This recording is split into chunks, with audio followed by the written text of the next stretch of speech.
요즘에 저를 좀 사칭하는 불법 리딩방이나 텔레그램 또 단톡방들이 굉장히 좀 많아지고 있는데 각별히 여러분들이 좀 주의를 했으면 좋겠어서 이렇게 좀 영상을 찍게 됐고요. 실제 피해 사례들도 좀 있는 것 같아요. 저는 이런 리딩이라든가 이런 걸 전혀 하고 있지 않거든요. 저를 사칭한 어떤 문자가 온다거나 그런 걸 받으셨을 때는 그냥 무시를 하시거나 꼭 신고를 꼭 해주시면 좀 좋을 것 같습니다.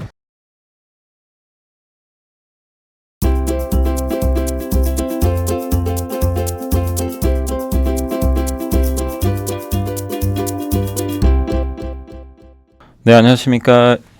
2023년 7월 17일 시장 함께 읽기 시작을 해보도록 하겠습니다.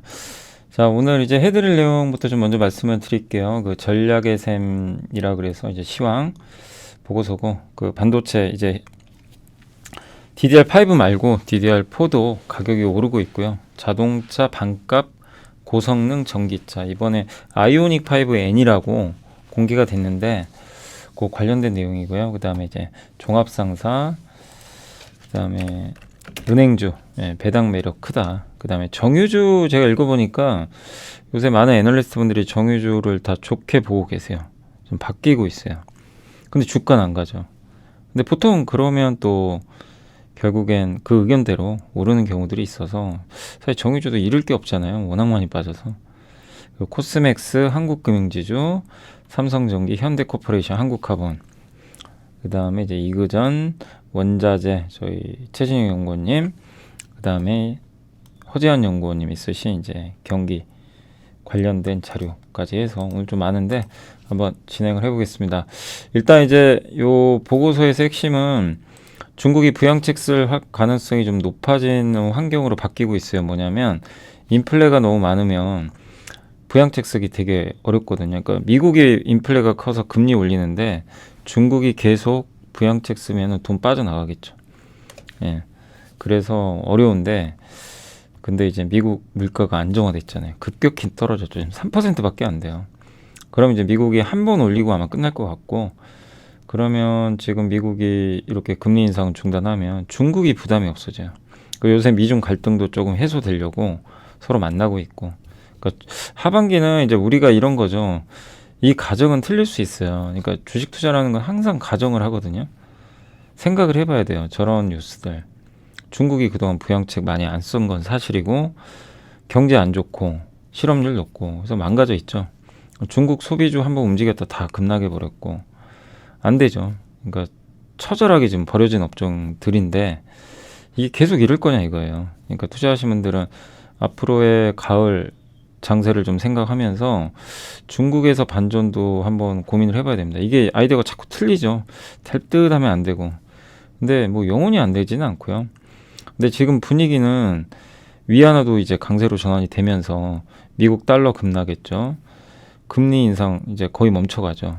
그럼 중국이 부양책 쓸 가능성 과거보다 높아졌어요. 확률적으로. 예. 그러면 하반기는 반격이 한번 나올 수 있어요. 근데 이들 중국과 이제 너무 밀접하게 관련된 비중이 큰 기업들은 장기 투자 어렵죠. 구조적으로는 쉽지 않으니까. 다만 업사이드가 충분히 뭐 나올 수 있는 거죠.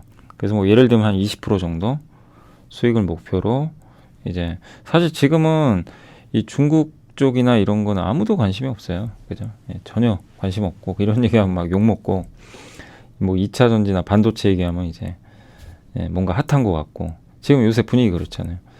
근데 투자라면 또 이런 것도 좀 최악의 업종에서 최악의 업종을 사면 안 돼요. 투자는 최악의 업종을 사는 게 아니라 최악이나 아주 안 좋은데 뭔가 좋아질 만한 이게 근거는 있어야 돼요. 실마리가. 근데 제가 봤을 때는 그런 근거는 이제 나오기 시작하는 것 같아요. 그래서 중국과 관련된 기업들도 여러분이 버릴 건 아니다. 뭔가 좀 분위기는 바뀌어갑니다. 근데 주가는 이런 분위기가 바뀌어가는 걸 바로 반영하는 게 아니라 나중에 반영해요. 그래서 나중에 이제 한 번에 급하게 오르죠. 그래서 그런 걸 한번 고민해 보시면 좋겠고, 아무튼 중국이 부양책 쓰면 그 시크리컬 경기 민감주가 좋을 가능성이 있습니다. 이건 반도체도 좋아지고요. 뭐 석유화학, 정유, 철강, 조선, 뭐 해운 다 좋아지는 그림이죠. 뭐 의류, 중국의 의류, 화장품 다 대동소이합니다. 그리고 미국 여기 금리 물가 꺾인 거 보이시죠? 예. 그리고 이제 2분기 오프라인의 반격. 그러니까 우리나라 지금 엔저 때문에 그 유통주들 너무 안 좋았는데 최근에 이제 엔화 강세 전환됐죠. 예. 그래서 근데 이제 온라인과 오프라인을 비교해 봤을 때 온라인이 제공하지 못하는 게 있죠. 무신사는 8분 15초 동안 머물다 가는데 더 현대백화점 여의도에 이렇게 생겼거든요. 저는 이제 좀 가끔 한 번씩 가는 편이라. 근데 참 처음엔 그랬어요. 저도 이제 더 현대 서울 봤을 때 야 저거 백화점은 왜 저렇게 만들어놨을까? 장사하기 싫은가? 왜냐면 제가 생각한 백화점이 아니라 보통 백화점은 저런 휴게 공간이 별로 없잖아요. 없고 어떻게 돼 있죠? 다 매장으로 둘러싸이죠. 예. 그게 제가 생각하는 그런 백화점 저도 그림인데 더현대 보고는 처음에 놀랐어요. 그리고 백화점의 주요 고객층은 사실은 이제 중장년층인데 딱 봐도 MZ 세대를 겨냥해서 만든 백화점이에요. 그럼 이게 될까? 예, 구매력이 떨어지니까. 근데 반전이었죠. 제 생각은 여지없이 깨졌고 장사가 너무 잘 돼요. 그죠? 예, 잘 됩니다. 근데 이게 통한 거예요. 그러니까 여의도가 지금 핫플레이스가 됐어요. 실제로 보면 저기 더 현대 생기고 나서 MZ 세대 분들이 정말 많이 와요. 데이터로 많이 와요. 예, 여기 머무는 시간이 그만큼. 그러니까 더 현대가 굉장히 좀 전략을 잘 세웠다. 백화점의 어떤 변화를 일으켰던 것 같고, 그 다음에 이제 슬램덩크 같은 팝업 스토어, 이게 더 현대 서울입니다. 이런 걸 만들어서 젊은 분들을 계속 오게 만들어요. 여기 이제 이마트는 무인 점포. 그 다음에 현대백화점 개점 2년 만에 더 현대 서울이 이제 매출 9,500억. 내년 1조 달성할 것 같고, 백화점 업계 최단 기간이래요. 네. 그리고 그 주말 여의도 방문자 중 8%가 더 현대를 간다고 합니다. 어마어마한 거죠. 예. 왜냐 거기서 이제 그 이렇게 공원처럼 해놨으니까. 그리고 또 한 가지가 외국인이 많이 가요. 외국인 코스 중에 하나예요. 저 더 현대 서울 가는 게. 근데 이제 나중에 외국인들 더 많이 들어오고 중국 사람들까지 오게 된다면 더 좋아지겠죠. 근데 참 주가는 안 갑니다. 그죠? 예. 자, 그리고 이제 신세계 백화점은 여기 강남타운 조성 중이라고 하고요. 그러니까 오프라인을 너무 그냥 우리가 무시하지 말자. 이런 내용이고, 백화점 회사들이 뭔가 변화를 하려고 하고 있는 거죠. 더 현대서울은 제가 봤을 때 성공한 것 같고, 다음 신세계 백화점이 신세계 이제 그런 면세점 공간을 리뉴얼 해가지고 백화점 확장하는데, 정말 여기 뭐 주말에 가면 사람 발 디딜 틈 없잖아요. 정말 많은데, 과연 이제 어떤 또 성과 날지. 롯데백화점은 이제 본점과 수원점을 리뉴얼하고 송도 부지 개발 예정이라고 하니까 이 부분도 지켜보시면 좋겠습니다. 자, 그래서 현대백화점은 탑픽이고 목표 주가 올렸습니다. 그리고 호텔신라, 신세계, BJF 리테일은 좀 각각 목표 주가를 좀 낮췄고 GS 리테일은 유지했고요. 롯데쇼핑도 유지했습니다. 어쨌든 읽어본 결과는 현대백화점이 가장 낫다. 이런 좀 결론이 좀 날 수 있을 것 같습니다. 그리고 SK증권의 한동희 연구원님은 DDR4 이제 현물 가격 올라간다. 지금 7월 7일부터 반등해서 DDR5가 최근 나온 거고 DDR4는 옛날 건데 요건 계속 떨어졌거든요. 근데 이게 올라간다는 이제 반도체 업황이 실제로 좋아진다는 얘기죠. 감산하고 있고, 그리고 현물 가격 반등은 점점 다른 제품으로도 확산될 것 같고, 대만의 트렌드포스라는 이제 전문 기관에서도 디램 공급 부족 3분기부터 시작한다. 이제 업황 좋아진다는 얘기죠. 그래서 24년도에 연중 지속된다. 공급 부족률은 -1, -3으로 확대될 거다. 공급이 더 내년까지는 부족하다. 이렇게 보고 있고, 그 다음 DDR5가 전환이 되면 DDR5는요, 이게 크기가 좀 커요. 그래서 공급이 줄어요. 하나의 기판에서 만들 수 있는 칩이 크니까 아무래도 이제 그 덜 만들어지겠죠. 그래서 공급이 줄어드는 효과고, 또 설비 투자까지 감소하니까 내년도까지는 반도체 업황은 좋아지는 그림이고, 그리고 6월 전망 대비해서도 계속 지금 고정 가격 전망이 상향되고 있습니다. 그래서 내년 1분기에는 그 이제 거래처랑 직접 계약을 맺는 계약 가격도 올라갈 것 같고, 지금 현물 가격은 아마 10월부터 본격적으로 좀 반등하지 않을까 이렇게 보고 있는 것 같습니다. 네. 그리고 이제 AI양 요게 좀 크죠. HBM3. 오늘도 반도체 그 전공정 장비 갖고 계시면 오늘 기분 좋았죠. 예. 그래서 저도 뭐 사실은 반도체 작년에 뭐 반도체라는 게 참 이게 힘들잖아요. 그래서 우리가 공부도 하고, 예, 그러니까 아무튼 뭐 잘한 건 잘한 거니까, 그죠? 저도 뭐 실수한 거 많고 그래서 항상 좀 죄송하단 많이 말씀드렸지만 반도체만큼은 잘한 것 같아요. 예, 그래서 반도체 작년 하반기부터 집중적으로 공부했고 그런 것들이 결실이 맺어져서 주도주가 돼버렸잖아요. 소부장. 예. 그래서 근데 참 이게 공부하면 공부할수록 와, 재미는 있는데 끝이 없어요. 비교가 안 돼. 그러니까 다른 산업하고 비교가 안 될 정도로 너무 많아요. 예.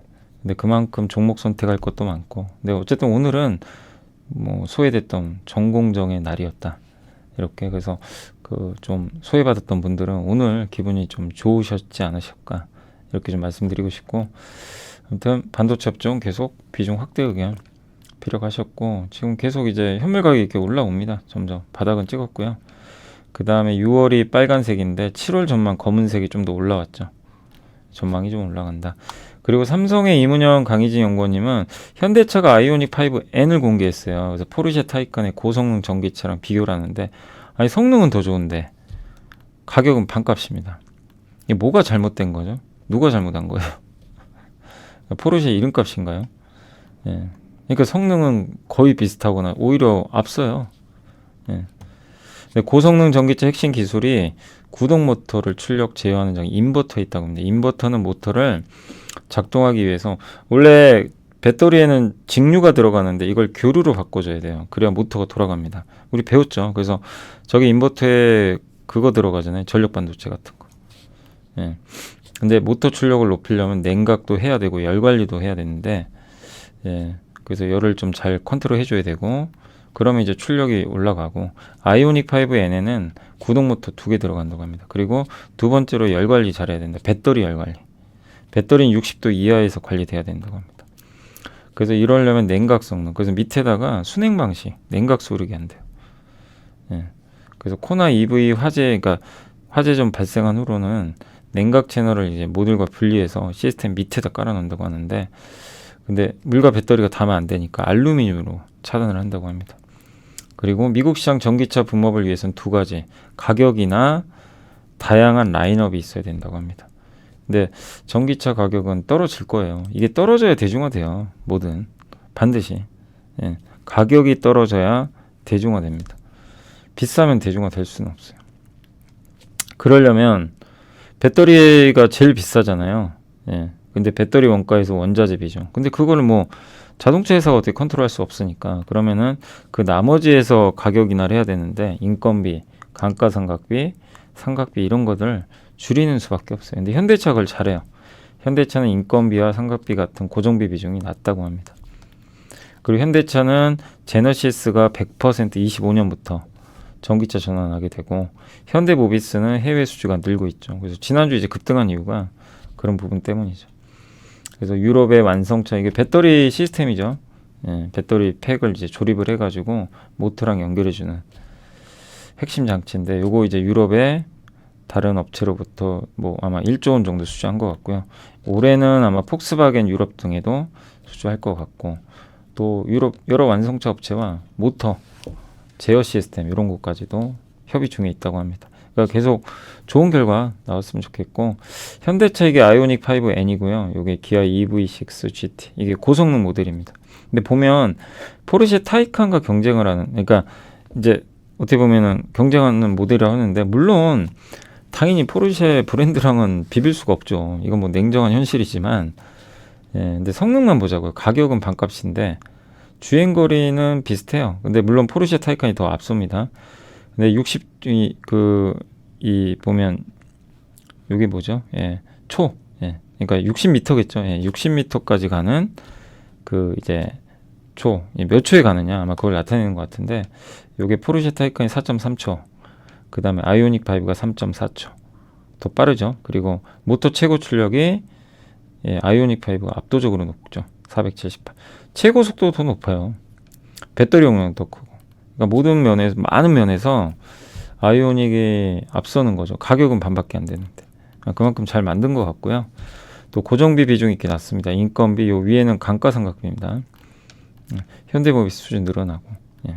그래서 여전히 자동차가 좀 부진하지만 예, 뭐 여전히 모멘텀 살아있는 것 같고요.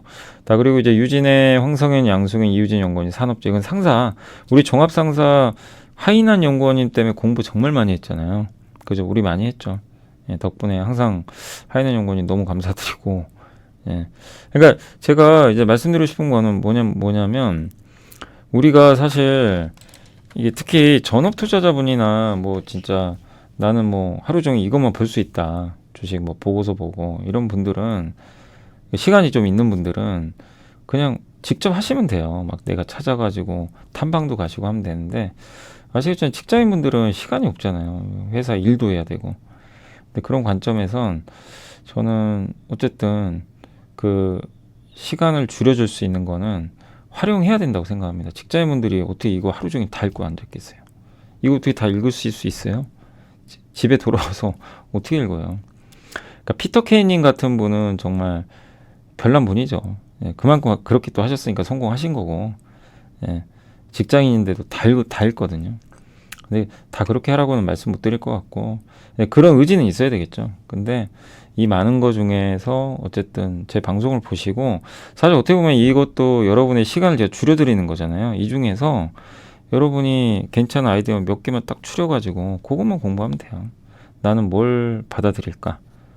그게 여러분 이제 직장인분들이 해야 될 일인 것 같고 그래서 제일 중요한 건 뭐냐면 이게 진짜인지 가짜인지를 알아내는 능력 같아요. 그런 얘기 많이 하잖아요. 블로그 분들이 너무 정보가 많다. 그래서 중요한 거는 그 정보를 다 여러분 걸로 만들지 마시고 그 중에 내가 관심 있는 게 글이나 이런 유튜브나 이런 게 나오면 자기 걸로 만들 수 있는 그 판단을 하셔야 돼요. 이게 이건 진짜인가 가짜인가. 예, 그 능력은 배양을 해야 될 것 같아요. 근데 그러려면 많이 뭐 보고 꾸준하게 경험 쌓는 수밖에 없어요. 예. 그러니까 직장인분들은 결국 어쩔 수 없어요. 그러니까 내가 아이디어를 발굴을 하기가 어렵잖아요. 시간 내서 뭐 탐방 어떻게 합니까? 예, 그건 사실상 좀 힘들고 근데 꼭 탐방 간다고 또 수익률 좋은 것도 아니에요. 너무 탐방에 환상을 갖지 마세요. 예, 그러니까 무조건 탐방 가면 안 된다. 이건 아닙니다. 전화로 해도 돼요. 제가 저번에도 알려드렸잖아요. HSD 엔진. 그러니까 그냥 직접 물어봤더니 답 나왔고 삼성중공업 예, 거기서도 얘기를 해줬고 예, 엔진 관련해가지고 메탄올 엔진 궁금하니 그냥 물어보면 전화하면 돼요. 예, 그렇게 하셔가지고 예, 충분히 직장인분들도 하실 수 있는 거니까 너무 막 거기에 강박관념 가지실 필요 없고 그러니까 이런 좋은 내용들이 있잖아요. 예, 이대로 된다는 게 아니에요. 이거를 이제 컨닝하는 거, 이 보고서도 컨닝하는 거잖아요. 어떻게 보면 이분들의 그러니까 너무 고마운 거죠. 이렇게 써주시고 사실 이게 무료잖아요. 보고서도 어떻게 보면.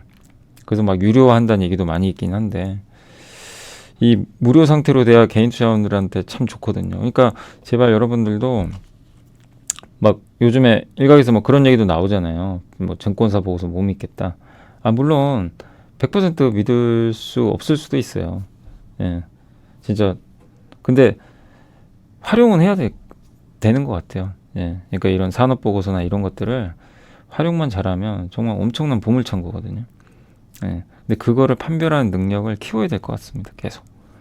예, 그게 투자자가 해야 될 몫인 것 같아요. 직장인분들이. 안 그러면 어디서 여러분들 얻으실 거예요? 예? 어디서 이런 정보 얻으실 겁니까? 예. 그러니까 공시 아니면 보고서 같은 거거든요. 예. 신문 보기는 신문으로는 좀 찾기 어렵잖아요. 그래서 그걸 계속 좀 훈련을 해 나가시면 좋겠습니다. 그래서 너무 막 이렇게 뭐 블로그 보고 막 누가 쓴 블로그 보고 뭐 아니면 보고서 보고 누가 보고서 요약한 거 보고 그거 보면서 내가 좀 너무 나는 공부를 안 하나? 예. 나는 내가 너무 좀 이렇게 컨닝하나? 그렇게 생각하지 마시고 다 오픈된 거잖아요. 예. 다 오픈된 거니까 활용하시면 되고 그거를 얼마나 더 잘 활용하냐 안 하냐가 결국엔 직장인분들 수익률을 결정하는 것 같습니다. 단 이제 마지막으로 당부드리고 싶은 건 진짜인지 가짜인지를 파악하는 능력을 기르신 다음에 그걸 마지막에 그대로 따라 하시면 안 되고 자기 걸로 한 번 더 만들어 주세요. 예, 한 번 더 전자공시 보고 이거 내가 투자해도 될까? 예, 본인이 한 번 더 머릿속에 그림을 그리시고 그런 다음에 투자를 하셔야 됩니다. 그 과정까지. 예. 그게 좀 중요한 것 같아요. 예. 아무튼 이제 계속 좀 말씀드릴게요. 자, 산업재 상사, 이건 이제 그 보고서 중에 제가 니켈만 좀 뽑아본 거예요. 많은 일본 상사 내용들이 있는데, 니켈은 스테인리스관과 2차 종류 배터리 양극재에 사용되죠. NCM, NCA 다 니켈입니다. N자가. 니켈을 더 많이 사용하게 되면서 니켈 수요는 구조적으로 확대될 거고, 니켈은 순도 99.8% 이상, 저게 배터리 들어가요. 전기차 배터리. 그 순도가 떨어지는 거 있죠. 그거는 스테인리스 아시죠? 스테인리스. 그게 니켈로 만들어요. 그래서 옛날에는 스테인리스 업황이 좋아지면 니켈이 수요 좋아져가지고 이제 니켈주들이 막 오르고 했는데, 이제는 아니죠. 이제는 니켈은 배터리죠. 예. 그렇게 보시면 되겠고, 그 중국 이 기업은 참 이것도 대단하다고 해야 될 것 같은 게, 저 클래스 2 저기 그러니까 그 산화강하고 황화강이 있거든요. 황화강은 그 배터리에 들어가는 니켈이고, 산화강은 스테인리스. 근데 저거를 변환시키는 방법이 있대요. 예, 저거를 그러니까 이 건식 재료를 통해 가지고 스테인리스에 들어갈 요 산화강을 황화강으로 바꿔 가지고 니켈을 만드는, 예, 그런 또 기술력도 있다고 합니다. 그러니까 대단한 거죠. 아무튼 이제 니켈은 황화강, 산화강이 있고, 이렇게 황화강을 통해서 황산 니켈 만들어서 배터리. 그 다음에 이 산화강 통해서 나오는 건 스테인리스강. 우리가 봐야 될 건 요겁니다. 근데 어떤 회사는, 중국에서는 요거를 이렇게 여기로 보내가지고 만드는 기술도 있다. 보시면 되겠고, 그 다음 우리나라 이제 그 기업들 중에서 이제 니켈 같은 경우, 그 아프리카 마다가스카르 내에 여기 안바톱이라고 있나 봐요. 그래서 요거를 2005년도에 일본의 스미토모, 한국의 STX, 포스코 인터, 한국 광해 강업분다 이런 데서 이제 지분 투자를 해가지고 사업을 시작을 했고, 꽤 오래됐죠. 지금 이제 자금난 이런 것들 때문에 21년 기준으로 한국자원공사, 스미토모가 양분을 하고 있는 상황이고, 2033년 말까지 요 컨소시엄에서 니켈 생산량의 50%를 고정적으로 가져오는 이제 옵션이 있다고 합니다. 그리고 올해 1분기 기준으로는 안바톱이 지분율은 또 포스코 인터도 3.9, STX도 일부 갖고 있다 라고 보시면 되겠고, 그 다음에 이제 포스코는 뉴칼레도니아 최대 니켈 광석 수출 회사인 SMSP와 합작해서 스테인리스 강, 여기 이제 스테인리스 강이에요. 약간 순도가 떨어지겠죠. 예. 근데 이제 포스코홀딩스는 배터리용을 하기 위해서 요 중에서 요 페로니켈 있죠. 여기서 철을 없애는 작업을 해서 배터리 쪽으로 전개하는 그걸 진행 중이고, 요게 올해 10월에 준공이 된대요. 그래서 그걸 이제 배터리용으로 바꿔주는 거죠. 예. 그래서 2만 톤 생산하고 올해 12월부터 준공이 되면 이제 배터리 쪽으로 들어가는 거죠. 아마 그렇게 지금 계획이 있는. 그러니까 포스코 주가가 괜히 잘 가는 게 아니에요. 이런 니켈, 리튬만 하는 게 아니라 니켈에 대해서도 지금 잘 해놓은 거죠. 이건 근데 사실 작년에 이미 그 포스코가 언급을 했던 거예요. IR에서. 옛날에 아마 작년 8월이었나 7월인가. 네, 그때 아무튼 제가 이제 작년에 포스코도 한번 갔다 오고, 그 전에 이제 포스코 자료도 보면서 그런 이제 IR 이렇게 앞으로의 사업 계획 같은 거 발표했잖아요. 그런 거 보면서, 야, 이 회사 이제 신사업 하는구나. 커지겠다. 네, 그때 주가 25만 원 막 6만 원 할 때죠. 네, 딱 이제 2배 올랐는데, 어쨌든 그게 작년이었어요. 작년 여름. 아마 여러분도 아시겠지만, 근데 그게 주가 지금 1년 만에, 예, 이 무거운 기업이 2배 간 거예요. 시장에선 이걸 인정한 거죠. 그러니까 처음에 이런 내용이 나왔을 때 사람들이, 그러니까 처음엔 주가 또 움직여요. 이렇게 하나 보다. 근데 그러다 또 슬금슬금 빠져버립니다. 에이, 되겠어. 뭐 지금 리튬 시장 안 좋고, 이제 그때는 물가 얘기만 할 때예요. 막 고물가 어쩌고 저쩌고, 막 미국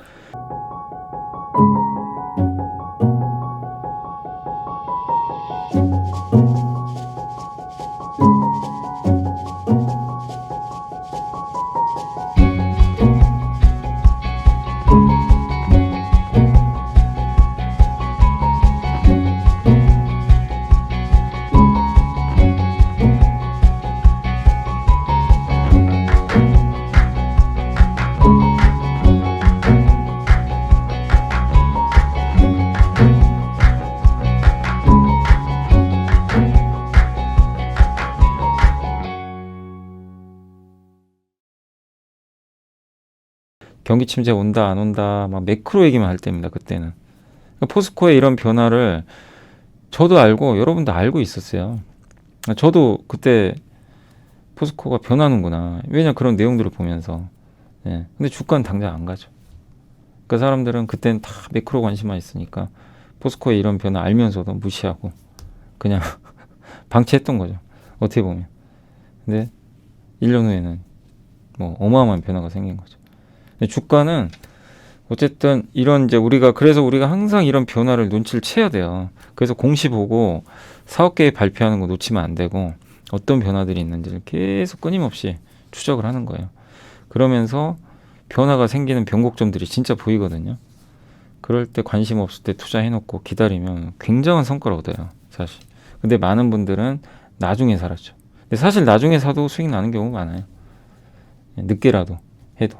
예, 그런 경우 있는데 근데 이렇게 자꾸 보시다 보면 변화들이 나오는 게 보일 겁니다. 그래서 매일 꾸준하게 읽어보는 건데 다 읽지 못하니까 이제 압축해서 저희가 선정해가지고 봐야 될 것 같아요. 그래서 제 방송의 목적은 그런 거예요. 여러분들 이제 특히 직장인분들이나 이렇게 좀 이런 거 보시기 어려운 분들 시간 제가 전략해드리는 거거든요.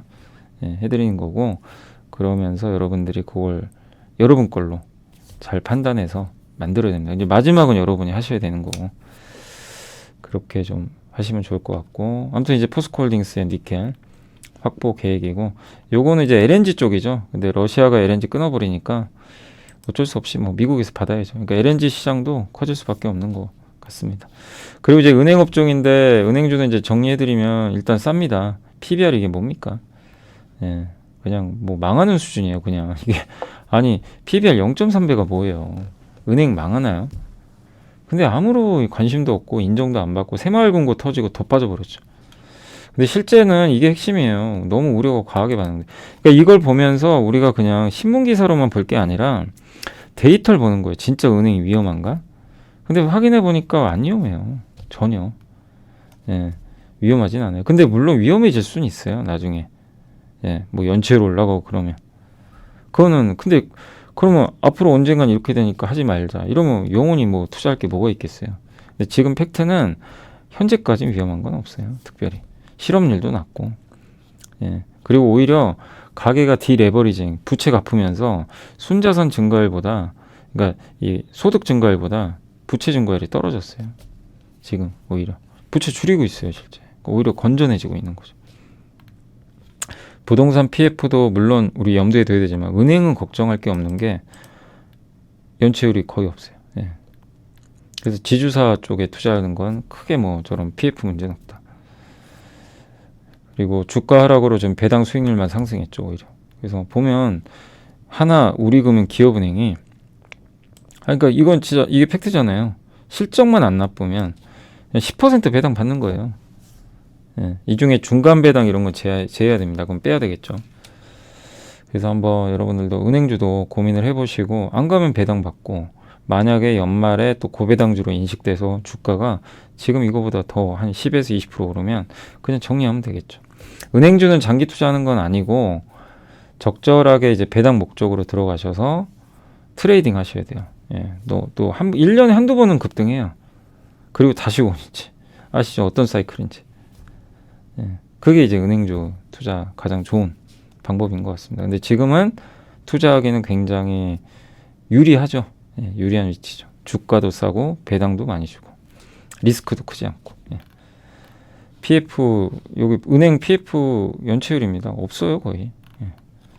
그 다음에 부채 줄고 가처분 소득 대비 가계부채도 확 줄고. 근데 우리나라의 고질적인 문제가 부채가 전반적으로 많긴 하죠. 근데 지금 최근에 많이 줄고 있습니다. 예. 그리고 은행 5사 주가 추인데 뭐 너무나 바닥이죠. 정유는 제가 읽어보니까 아무튼 좋아진대요. 예. 왜냐하면 지금 좋아진 게 아니라 이미 좋아지고 있어요. 정제 마진. 원유를 받아다가 휘발유로 만드는 마진인데 그게 오르면 돈 버는 거죠. 휘발유 가격 막 이런 것들이 최근에 좀 올라가면서 정제 마진 개선. 근데 전망이 너무 안 좋죠. 2분기 실적 안 좋다. 뭐 이제 정유가 뭐가 필요하냐. 전기차로 갈 텐데 막 이런 이제 부담감. 중국은 경기 안 좋고. 그래서 주가 싸진 거예요. 근데 우리가 봐야 될 거는 또 팩트를 찾아봐야죠. 이런 변화들이 생길 때가 변곡점이거든요. 그래서 미국 정제설비 가동률은 90%에서 유지되고 있고 재고 낮고요. 석유화학 제품 중에 정유사가 하는 게 PX라고 있어요. 이게 뭐냐면 이제 폴리에스터, 우리 섬유 원재료인데 거기 들어가는 건데 이거 좋다고 합니다. 왜냐면 요새 중국 폴리에스터 가동률이 90%. 리오프닝 하면서. 예. 윤활유도 좋고. 그 중장기적인 우려가 있는 거죠. 야, 전기차 쓰는데 웬 휘발유? 근데 지금 전기차 쓰나요? 아니잖아요. 내연기관차도 많이 다녀요. 예. 아직 멀었어요. 전기차 대중화되는 건. 그러니까 휘발유가 없어지는 건 아닙니다. 단 그래서 장기 투자 못 하는 거예요. 장기 투자 못 하고 이제 트레이딩 개념인데 워낙 빠졌으니까. 그리고 휘발유도 오히려 역설적으로 지금 좋은 흐름이라고 하고요. 그리고 유가도 오히려 하반기엔 좀 올라갈 가능성도 있고. 정유업체 현금으로는 오히려 좀 좋을 것 같고 증설을 안 해요. 그죠? 예. 그 석유화학도 중국 시장 개선세 시작. 아까 처음에 중국이 부양하면 석유화학 좋아질 수 있는 거죠. 실제로 중국 대련 선물소의 석유화학 제품 가격이 오르고 있다고 합니다. 주가는 안 가요. 예. 태양광도 이제 그 원래 아시죠? 윤재성 연구원님이 하나솔루션 좀 보수적으로 본 거 아시죠? 기억나시죠? 상대적으로. 근데 오늘 읽어보니까 바뀌었어요. 목표 주가 올렸습니다. 바뀌었어요. 이런 게 이제 변화죠. 그래서 계속 봐야 되는 거예요. 예. 그래서 섹터는 중립 의견인데 폴리 가격이 떨어져 있고 그래서 하나솔루션 미국 내 압도적인 경쟁력이 있고 판가 방어 능력 갖고 있고 예. 미국 주택 상업용 1위고 목표 주가 계속 올렸어요. 실제. 예. 그리고 기존의 탑픽은 효성 첨단 소재, 효성 TNC 국도학 3개를 탑픽으로 꼽았는데 이들을 여전히 좋은 시각은 맞는데 단기적으로 이제는 봤을 때는 좀 너무 빠진 애들 보자. 요게 이번 보고서 핵심이고요. 그래서 S51, SK이노베이션, KCC 금호석유를 좀 어떻게 보면 트레이딩 개념이죠. 예, 너무 과하게 빠져서 리바운딩을 좀 기대해보자. 이런 내용입니다. 그래서 포트폴리오 확장이 유효하고 S51, 이노베이션, 뭐 KCC 금호석유 이런 내용입니다. 아시아 정제 마진 올라가고요. 아시아 경유 마진 올라가고 수익률이 여긴 좋은데 여긴 안 좋죠. 그러니까 이들 기업들의 반등도 기대해보고 근데 다만 중장기적으로 이 기업들이 왜 올해 수익률이 왜 좋을까요? 다 화학회사인데 변신하고 있잖아요. 신사업으로. 그죠? 신사업을 하거나 기존 사업이 좋거나. 네, 그래서 여기 이제 TKG 휴캠스는 안 들어가 있네요. 아마 커버를 안 해서 그러신 것 같은데 아무튼 이제 이런 변화들도 주목하시고 오르고 있다. 제품가. 코스맥스는 미래에셋의 배성희 연구원님이 2분기 실적은 일단 이제 영업이익 94% 증가할 것 같고 아니 그 코스맥스도요. 지난주 기억나시죠? 그 DB금융에 그래서 화재나 연구원님인가 그 OEM 써주셨고 오늘 코스맥스 보고서 한 2개 나왔어요. 둘 다 긍정적이에요. 공통적인 의견들이 뭐냐면 고질병인 미국이 살아난대요. 미국 적자 심하잖아요. 미국이 체질 개선해가지고 살아난다. 그런 밸류가 올라갑니다. 예. 그리고 미국 체질 개선. 미국은 매년 500억에서 800억 적자 봤거든요. 그래서 이게 중요한데 이제 턴어라운드 한다. 그리고 주가도 비싼 편은 아니고. 그래서 코스맥스에 대한 의견도 대부분 긍정적입니다. 예. 근데 코스맥스도 올해 3월부터 변화가 시작됐죠 이미. 우리가 보고서 보고 이미 캐치했던 거고요. 한국금융지주는 BNK의 김인연구원님이 증권주 안 좋죠. 근데 저도 보면서 좀 놀란 게 아니 안 좋아서 악재만 있는 줄 알았는데 올해 이익이 증가한대요. 이건 또 무슨 얘기인가? 아니 저는 감소할 줄 알았거든요. 뭐 라더견 사태도 있고 막 증권업종 전반적으로 어수선하잖아요. 예. 전분기보다는 조금 줄겠지만 작년 대비해선 2분기 실적 좋고요. 수수료나 이자이익은 좀 감소하지만 주식시장이 좀 살아난 게 영향을 좀 주고 있고 그리고 매분기 충당금 쌓고 있어요. 부동산 문제 때문에. 지금 아직 증권사들한테는 부담이 부동산 문제잖아요. PF. 근데 그럼에도 불구하고 올해 14.3% 이익 증가한다고 합니다. 예. 그러면 올해 주가 빠져가지고 수익률 부진한데 PBR 0.4배, PER 4.2배 요거밖에 안 되죠. 저평가죠. 충당금. 근데 이거는 뭐냐 배당도 줘요. 근데 이제 이거는 뭐냐면요. 이런 걸 볼 때는 여러분이 은행을 할 거냐 증권을 할 거냐 선택을 하셔야 돼요. 그게 좀 필요해요. 물론 증권이 더 많이 오를 수도 있어요. 그러니까 뭐가 날까? 거기에 대한 이제 고민을 해보셔야 되겠죠. 그리고 삼성전기는 DS투자증권에 건데 요새 삼성전기 좋죠. 그렇게 뭐 안 간다 했지만 어쨌든 요새 분위기 좋습니다. 목표 주가 올렸고요. 이제 삼성전기도 아마 내년으로 갈수록 자동차 쪽의 비중이 계속 늘어날 것 같고 중국 스마트폰이 안 돼가지고 좀 힘들었어요. 근데 이제 중국도 부양, 그러니까 만약에 중국이 부양을 해요. 삼성전기 딱 떠오르면 돼요. IT에서. 아, 스마트폰 팔리겠구나. 그리고 회사 체질 개선하고 있잖아요. 예, 점점 자동차용으로. 그리고 그 HBM에 들어가는 서버용 그 패키지 기판, 플립칩 BGA 아직 대덕전자는 아직은 개발 중에 있는 걸로 알고 있어요. 근데 이미 요 삼성전기 만들어 놨어요. 근데 주로 이제 PC 쪽에 들어가지만 그런 HBM 서버 쪽에도 들어갈 수 있는 거죠. 왜냐면 만들어 놨기 때문에. 그래서 예, 대덕에 비해서는 너무 부진했지만 이제 뒤늦게라도 삼성전기도 힘을 내지 않을까 이렇게 보고 있습니다. 솔브레인 지난주에 이제 파운드리 대전 기억나세요? 보고서 하이투자 우리 공부 한번 해봤지만 그 보고서 보고 저도 다시 한번 느꼈던 게 이제 파운드리도 봐야 되겠구나 그 생각을 많이 했어요. 솔브레인이 좀 급등을 했죠. 근데 오늘 이제 박유학 연구원님이 목표 주가 올렸습니다. 근데 GAA 방식의 그 파운드리 하면 그 보고서에는 사실 솔브레인이 이제 탑픽으로 좀 돼 있었지만 작년에 기억나세요? 작년하고 올해 NH의 도현호 연구원님이 GAA 방식의 반도체 장비 중에 하나 주로 꼽아주셨던 게 테스예요. 테스 기억하시죠? 예, 테스. 근데 안 갔죠. 근데 오늘 급등해 버렸죠. 예. 그러니까 테스도 어떻게 보면 그 보고서에는 없었지만 옛날에 도현호 연구원님이 저는 아직도 기억이 나요. 예. 그래서 테스 삼성의 파운드리 수혜 기업이다 했는데 뒤늦게 이제 오늘 급등한 것 같습니다. 그래서 평소에 이렇게 공부해 놓으시면 좋아요. 예. 그리고 이제 솔브레인 목표 주가 올렸고 뭐 실적을 크게 기대하는 건 아닙니다. 예, 근데 앞으로 이제 성장성이죠. 그리고 기사에도 나왔지만 삼성 파운드리가 3나노는 TSMC 이겼다는 얘기도 있어요. 저는 그게 믿기진 않거든요. 3나노를 이겼다고. 물론 그게 사실이면 너무 좋은 얘기죠.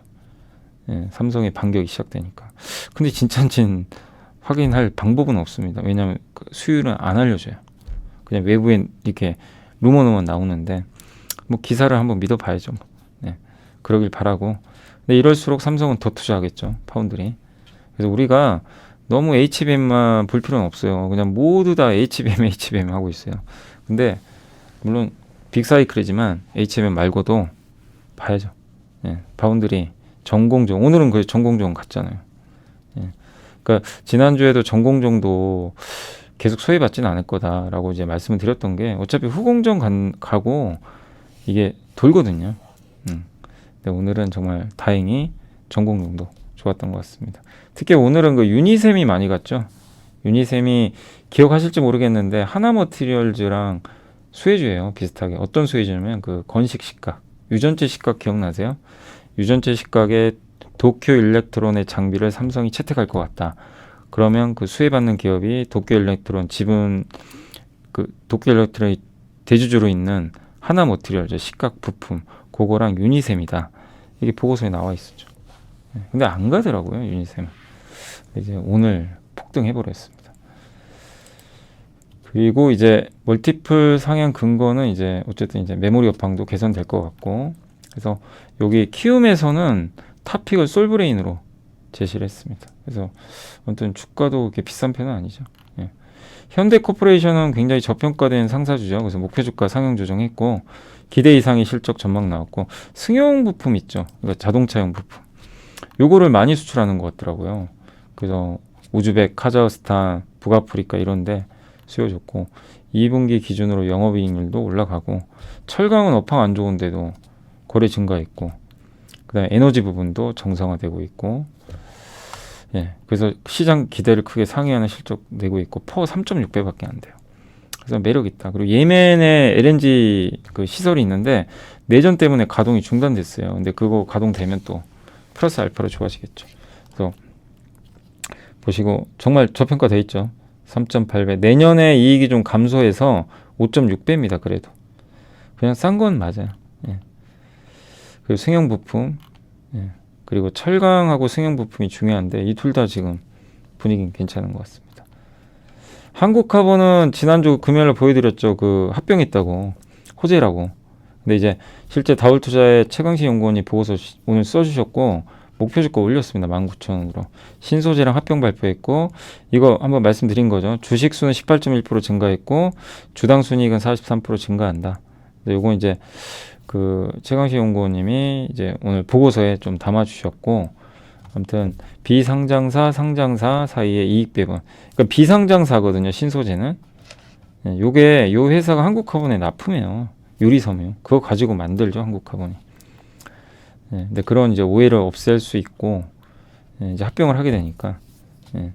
그리고 한국화본 뭐 어쨌든 LNG선에 들어간 단열재 열을 차단하는 그런 이제 핵심 소재라고 보시면 좋겠습니다.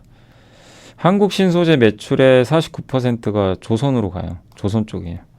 그리고 영업이익률 꽤 높죠. 작년에 114억. 대부분의 매출을 한국 카본에 납품을 하고 있습니다. 그리고 2차 전지 배터리 케이스 사업도 하려나 봐요. 투자. 이건 플러스 알파가 되겠죠. 이제 2차 전지 배터리 케이스 있잖아요. 근데 그 투자금 드는데 아마 합병을 하면 투자에 도움이 되지 않을까 이렇게 보고 있는 것 같습니다. 합병을 하면 조선 쪽에 들어가는 매출이 340억은 이제 내부 매출로 순 매출액이 잡히진 않고요. 거기서 나오는 이익은 이제 한국카본에 모두 다 들어가죠. 그래서 한국카본은 이익이 올라가는 효과예요. 합병을 하면 4분기 하거든요. 그럼 영업이익률이 2%도 올라가요. 그러니까 카본한테는 좋은 거예요.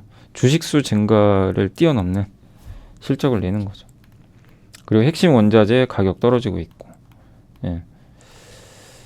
그래서 다만 이제 이번에 화재 사고 나서 좀 어려웠죠. 그렇지만 이제 그 약간 이 라인을 이제 증설을 하잖아요. 그래서 그걸 대체해야 되니까 그래서 약간 비용 부담이 있을 수 있습니다. 4분기하고 내년 1분기. 근데 이거 어쩔 수 없죠. 증설해야 되니까. 그리고 본행제 2020년 최고치 돌파하는 30개 본행제 납품까지 성장 전망을 유명하고 원래 이 회사가 삼성하고 현대중공업 그룹 쪽에만 본행제를 거의 납품을 했고 대우조선 이제 옛날에 하나오션 중국 쪽에는 안 했는데 이 기술 개발해가지고 하나오션과 중국도 이걸 아마 채택을 하는 것 같아요. 슈퍼플러스라는 제품인데 그래서 동사가 아예 저 하나오션 위에서 전용 라인을 증설했어요. 그래서 향후에 이거 고객사가 다변화되는 거죠. 이 부분도 한국카본의 매력인 것 같습니다. 한국신소재 매출이고요. 요게 그 조선 쪽 340억. 요게 합병을 하게 되면 이렇게 이익률이 요만큼 올라간대요. 그래서 굉장히 긍정적이고 어쨌든 소외됐던 조선 기자재로 한번 관심이 필요할 것 같고요. 또 이제 이그전 관련해서는 최근 물가 하락세에 대해서 KB증권의 이은택 이혜원 연구원님이 보고서 적어주셨고 코어 CPI, 그러니까 근원 물가가 이제 떨어지기 시작합니다. 안 떨어졌죠. 그러니까 근원 물가 뭐냐면은 그 식료품비랑 에너지 가격 제외한 거예요. 그 물가마저 지금 급격히 떨어집니다. 빨간색선. 그리고 거기서 주거비 뺀 거는 완전 급락하고 있죠. 주거비도 이제 꺾여요. 주거비 선행지표 꺾인 거 보이세요? 그러니까 미국 증시가 괜히 오른 게 아니에요. 이제 안 꺾이던 물가 꺾이는구나 진짜. 그리고 제조업 경기 터닝하기 시작할 것 같고요.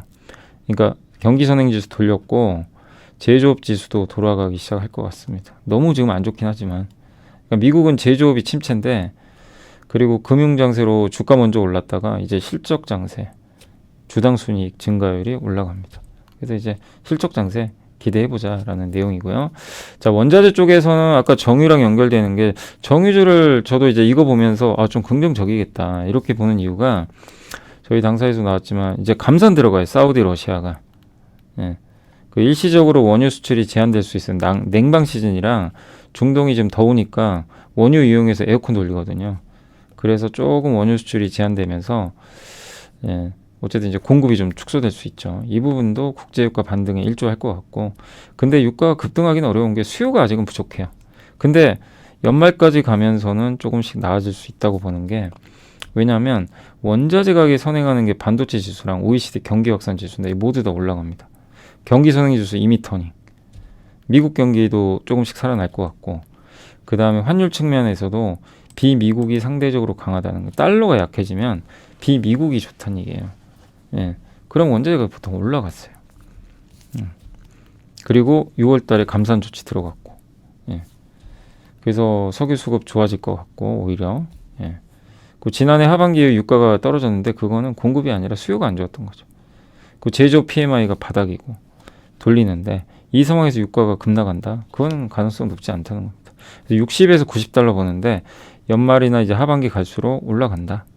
천천히 그런 내용입니다. 그리고 탄소 중립 이런 거 하면서 석유가 구조적으로 이제 공급 부족해요. 왜냐하면 이제 이 공급을 늘릴 만한 요인이 없다 보니까. 그래서 원유도 지금 당장 원유 안 됩니다. 이렇게 생각하지 말고요. 기회가 좀 올 수 있다. 오히려 이런 전통 에너지 쪽 주조 반등을 한번 기대해 보겠습니다. 반도체 올라갔고 PMI 지표 바닥이고 원자재 지수 상승률 바닥. 근데 경기 확산 지수 올라갔죠. 비미국 경기 선행 지수 요거 상대 성과인데 이게 올라갔다는 건 이제 미국보다 다른 나라가 좋다는 얘기거든요. 그러면 유가도 오를 수 있다. 요 내용입니다. 자, 마지막 유진투자의 허재한 연구원님이 경기 침체 예측은 쉽지 않다. 그러니까 이거 보면서 좀 느끼는 게 뭐냐면 경기 침체 우리 어떻게 맞추는가? 그러니까 경제 맞추려고 하지 마세요. 못 맞춰요. 여기 나와 있잖아요. IMF 그 유명한 기관이 IMF 얼마나 대단한 분들이 있습니까? 이분들이 경기 침체 1년 전에 그걸 예측한 확률이 0.8%랍니다. 0.8. 0.8이래요. 1%도 안 돼요. 이 똑똑한 분들이 못 맞춰요. 그리고 당해 경기 침체를 예측한 확률도 그 당해 전에 말고 올해 이제 들어와서 여기 보니까 오늘 침체 오겠는데 이걸 맞출 확률도 23%밖에 안 된대요. 4분의 1밖에 안 돼요. 그만큼 우리가 경제를 전망은 할 수는 있어요. 이러이러하겠다. 근데 그거를 그 누가 예측을 하든 간에 맹신해서도 안 되고 못 맞춥니다. 일단 기본적으로 못 맞춰요. 그러니까 어려운 거예요. 그리고 금융위기, 통화긴축 이게 역사적으로 이런 그 시스템 리스크는 금융위기, 자산가격 폭락, 외부 충격에 의해서 발생했는데 작년에 뭐였죠? 외부 충격, 통화긴축 이 두 개가 동시에 와버렸죠. 그러니까 작년 증시는 이미 시스템 리스크까지 반영을 해버린 거예요. 사실 과도하게. 민간 부채 많을 때 침체 위험인데 한국은 좀 민간 부채와 좀 걱정은 돼요. 근데 미국은 반대예요. 미국은 민간 부채보다 공공 부채가 많습니다. 미국은 민간 부채가 낮아요. 근데 보통 민간 부채가 이렇게 높을 때 위기가 한 번씩 왔다고 합니다. 그러니까 지금 미국은 위기가 오긴 좀 어려운 구조고 이미 주가는 급락했었고 작년에 역대급으로. 그리고 베이비부머가 미국 자산의 65% 갖고 있는데 평균 한 13억 갖고 있을걸요? 은퇴한 베이비부머들이 이제 근데 이 사람들이 순자산이 65인데 돈이 많아요. 우리나라도 베이비부머 이상 세대분들이 이게 이제 우리나라 같은 경우 산업화 세대랑 55년과 64년생 이분들이 전체 자산의 무려 절반을 갖고 있어요. 거의. 이분들의 경제력이 아직은 단단하다는 거죠. 그러니까 미국 소비가 만약에 꺾인다, 이거는 베이비부머가 안 좋아진다는 얘기예요. 근데 이분들의 자산은 감소한 적이 없대요. 이번에도 보면 지난 30, 그러니까 작년에 감소는 했는데 겨우 이 정도 감소했어요. 보시면 다른 세대보다 낫죠. 그러니까 미국은 아직은 그리고 금리도 고정금리가 많아요. 미국. 그러니까 금리 인상해도 우리나라 같은 경우는 고통스럽죠. 대부분 변동금리 하시니까. 근데 미국은 고정금리가 90%예요. 그러니까 별 타격이 없었고 다만 기업들 입장에선 금리 올라가니까 비용 부담은 있다. 이런 거고. 그리고 교육 조건 같은 경우는 치약을 벗어나고 있다. 그래서 국내 증시는 4분기까지는 좀 올라갈 것 같다. 다만 조심은 해야 된다. 허재한 연구원님 의견은 뭐냐면 실질금리가 올라가고 이러면서 결국엔 침체가 언젠가 올 수 있다고 보시더라고요. 언젠간 온다. 근데 그건데 지금 오는 게 아니라 어쨌든 4분기 좀 지나면 그래서 4분기 초까지는 긍정적으로 보되 이제 겨울로 갈수록에는 좀 조심은 하자. 그런 내용입니다. 그래서 한번 좀 기다려 들을 만한 내용이니까 참고해 주시면 감사하겠습니다. 자, 그리고 오늘 이제 지난주에 있었던 그 전자공시 공교롭게도 이거 정유준의 또 그 GS의 허성웅 부사장님이요 10억 원을 샀습니다. 지난주 금요일 날 참고하시면 되겠고 그리고 그때 7월 14일 날은 특별한 그건 없었고요. 13일 날 그 사마알미늄 요거죠. 요거 공시였고 14일은 특별한 내용은 없었습니다. 자, 오늘 이제 시장 끝났으니까 한번 정리 한번 해드릴게요. 오늘은 보시면 코스닥은 플러스 났고요. 코스피는 좀 쉬어갔습니다. 그러나 뭐 이 정도 조정은 견조한 거죠. 예, 굉장히 견조했고 그냥 종목 장세가 계속 이어지고 있다 라고 보시면 되겠고, 오늘 외국인 기관은 일단 코스피 쪽은 좀 지난 금요일과 다르게 팔아버렸고요. 주로 판 거는 외국인 같은 경우는 철강주 정말 계속 팝니다. 철강주, 포스코 계속 파는 것 같아요. 그리고 운수장비, 자동차, 조선. 반면에 전기전자는 매수를 해줬고요. 오늘 일단 섹터로는 4대강, 보건, 모듈러 주택, 이게 다 어디죠? 재건 이슈죠. 오늘 와, 대단합니다. 대우건설이 10% 가까이 급등해버렸고, GS건설도 그동안 정말 많이 빠졌죠. 근데 오늘은 이제 급등해줬고, 현대건설, DLENC까지 좀 점진적으로 건설주 살아나고 있고요.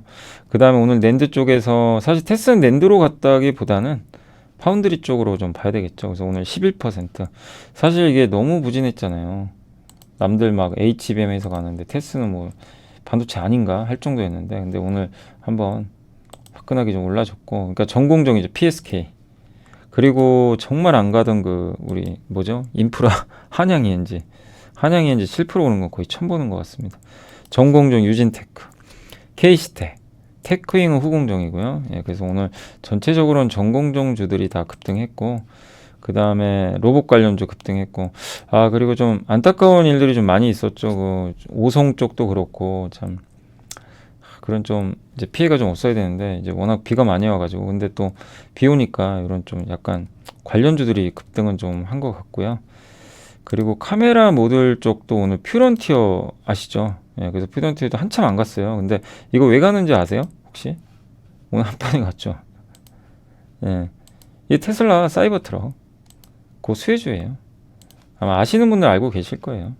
우리 이제 공부는 많이 했던 기업인데, 오늘 그 사이버 트럭 생산 개시한다고 하니까 바로 급등해 버렸습니다. 예. 그래서 오늘 퓨런티어가 이제 급등했고, 삼성전기 역시 제가 봤을 때는 테슬라 수혜주로 오늘 간 거 아닌가. 전 그 생각 들어요. 제 개인적인 생각은 좀 세코닉스도 사실은 거기 납품하는 거는 아니지 않나. 그러니까 저도 정확히 몰라요. 세코닉스는 거기 테슬라는 아닌 걸로 아는데, 근데 카메라 쪽에 그냥 다 불붙어 버렸어요. 어떤 건지 아시겠죠? 예, 그러니까 전장 부품 계속 공부를 해야 돼요. 예, 그래서 오늘 퓨런티어 중심으로 급등 나와버렸고, 뭐 MLCC 급등했고, 시멘트 오랜만에 급등했습니다. 그리고 페인트 관련주도 KCC가 오늘 오랜만에 좋았고요. 폴더블 폰도 이제 오늘은 좀 강세 보였습니다. 근데 폴더블 폰이 꼭 같다고 보긴 좀 어렵고요. 그 다음에 오늘 반도체 재료주, 오늘은 솔브레인, 네페스, 월덱스 이런 기업들이 강했습니다. 갤럭시 부품주 강했고요. 웹툰주도 오늘 좀 NHN이 강했네요. 통신 장비도 오늘 오랜만에 HFR이 10% 폭등했고, OLED 쪽에서는 사실 주성이 OLED라고 하긴 좀 그런데 그 전공정 장비주라고 봐야 되겠죠. 근데 오늘은 이쪽 관련주가 급등했고, OLED 쪽에서는 오늘 야스, 예, LOT 베큐, 원익 IPS. 이것도 이쪽도 좀 야스 빼고는 반도체가 좀 같다고 봐야 될 것 같아요. 태양광 오늘 좀 괜찮았고, 근데 주성이 태양광 쪽에 있다 보니까 강했고, 다 섞여 있네요. 그다음에 오늘 2차전지 소재에선 금양이 급등했고, 애경케미칼 역시 포스코 홀딩, 아마 오자가 얼마 이제 안 남았습니다. 그래서 갖고 계신 분들 되게 기분 좋으실 것 같고, 게임주도 오늘 오랜만에 강했고, 예, 그래서 개별주 장세인데 좀 아쉬운 건 자동차. 오늘은 자동차는 좀 대부분 항상 그 피크아웃 우려가 있다 보니까 좀 빠졌고, 원자력 발전주, 항공기 부품, 손해보험 섹터, 해운주, 예.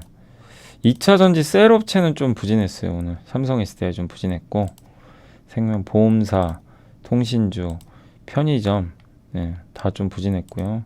골프 관련주도 오늘 조금 부진했던 것 같습니다.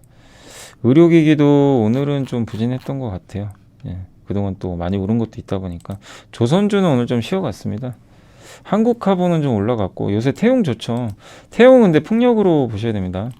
조선 쪽보단 풍력 보셔야 돼요. 풍력으로. 자동차 부품 괜찮았고, 그래서 어쨌든 오늘 좀 일부 쉬어가는 기업들도 있었다라고 말씀드리고 싶습니다. 자, 아무튼 오늘 이제 보셔서 아시겠지만 아직도 좀 부진한 기업도 있고, 뭐 좋은 기업도 있지, 뭐 잘 가는 것도 있는데, 뭐 아직도 뭐 답답한 기업도 많이 있어요. 근데 이제 아까 말씀드린 대로 최악에서 좀 좋아질 만한, 그러니까 우리가 너무 중국도 등한시하지 마시고 지금 부진했던 중국과 밀접한 기업들도 하반기 반전 한번 기대해 보세요.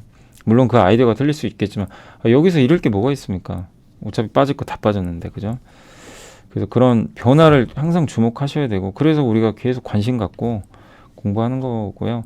그리고 오늘은 뭐 저 개인적으로는 그래도 좀 기분이 좋은 게 그동안 우리가 공부 진짜 많이 했던 기업들이 성과가 많이 났어요. 실제. 예. 그죠? 그러니까 공부하면 안 된다고 하는 분도 있잖아요. 공부해서 뭐 하냐? 되지도 않는 거. 예. 이런 분도 있지만 되잖아요. 예. 실제 아마 성과 나신 분들이. 그러니까 그냥 에이 뭐 괜찮대더라 이게 아니고요. 그렇게 해서 하신 분은 그건 절대 아닙니다. 그거는 결코 여러분 수익이 아니니까 진짜 말씀드렸죠. 지금 당장이라도 파시라고요. 내가 이해도 못하고 투자하는 거. 컨닝은 하되 자기 걸로 한번 만든 다음에 컨닝해서 투자하시라는 거예요. 시험 보시라는 거예요. 예. 그걸 말씀드리는 거예요. 근데 어쨌든 공부해서 성과 나는 것 같아요. 예. 최근에 오늘 이렇게 움직이는 기업들 보면. 그래서 요 방식대로 여러분들 꾸준하게 공부하면서 예, 투자 계속. 물론 또 강세장이라 그래요. 사실 강세장의 영향도 무시 못합니다.